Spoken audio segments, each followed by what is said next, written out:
আজকে আমরা একটা জমি কিভাবে সম্পূর্ণ পরিমাপ করা যায় নিখুঁতভাবে সেটা আমরা দেখাবো।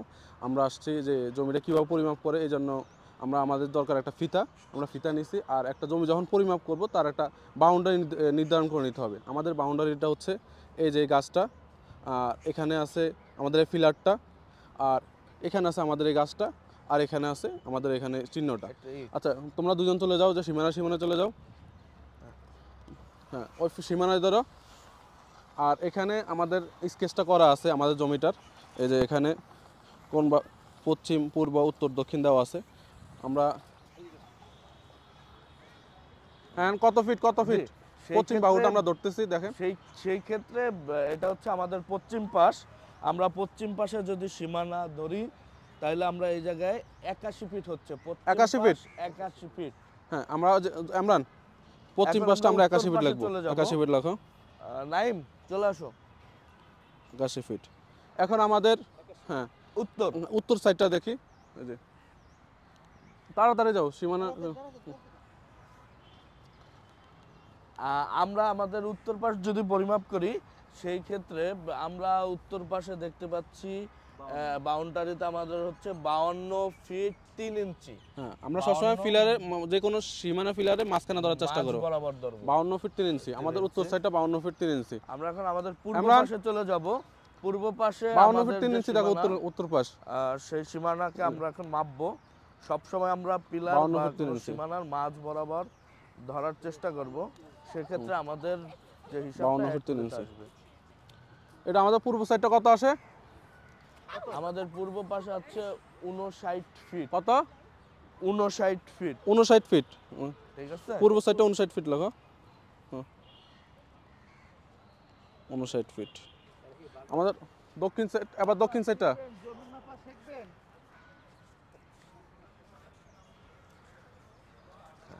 আমরা যদি আমাদের দক্ষিণ সাইড পরিমাপ করি সেই ক্ষেত্রে আমাদের বরাবর 64 ফিট 2 ইঞ্চি আসছে। কত? ঠিক আছে, 64 ফিট 2 ইঞ্চি। আচ্ছা, আমাদের দক্ষিণ সাইডটা 64 ফিট 2 ইঞ্চি। দেখা 64 ফিট 2 ইঞ্চি। আমরা আমাদের জমিটা অ্যাকুরেট করার জন্য হেরেন্সের একটা মাপ নিয়ে রাখি। কর্ণটা নিয়ে নাও। আমরা জমিটা এখন ওই কর্নারে দাঁড়াও। মাপনার জন্য এই কর্নার থেকে আর আমাদের এই কর্নারটা আকারে আমরা জমিটাকে ভাগ করব। সেই ক্ষেত্রে আমরা জমিটার মাঝ বরাবর একটা মাপ দিব, 2 কর্নার ধরে পিলার বরাবর চলে যাও। যে জমির অতিভুজ, সে অতিভুজ আকারে ভাগ করে আমরা মাঝখান দিয়ে জমির একটা টানার পরে এই জায়গায় আমাদের 90 ফিট। এটা একটা ডট দাও। এখানে কত ফিট? কত ফিট জবায়ের? 90। কত? 90 ফিট। হ্যাঁ, 90 ফিট দাও।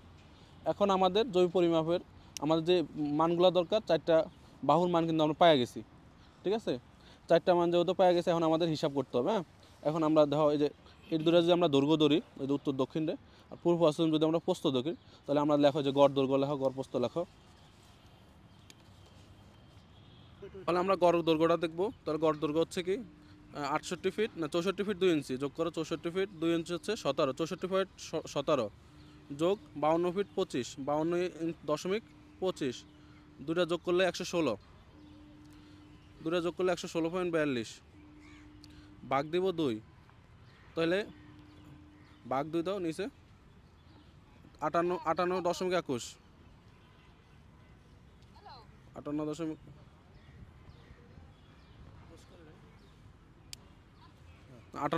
আর গড় প্রস্থটা লেখো।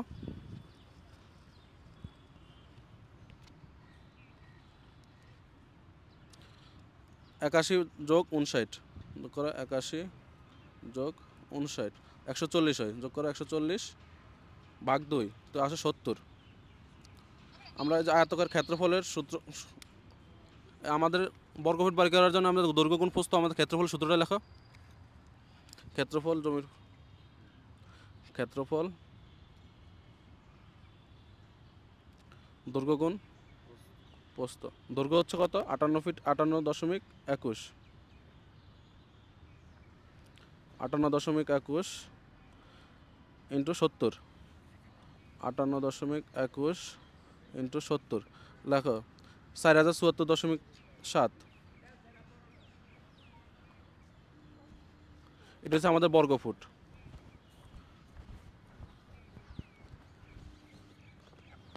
এটা যদি আমরা শতাংশ করতে চাই তাহলে আমরা 435.6 দিয়ে কী করতে হবে, ভাগ করতে হবে।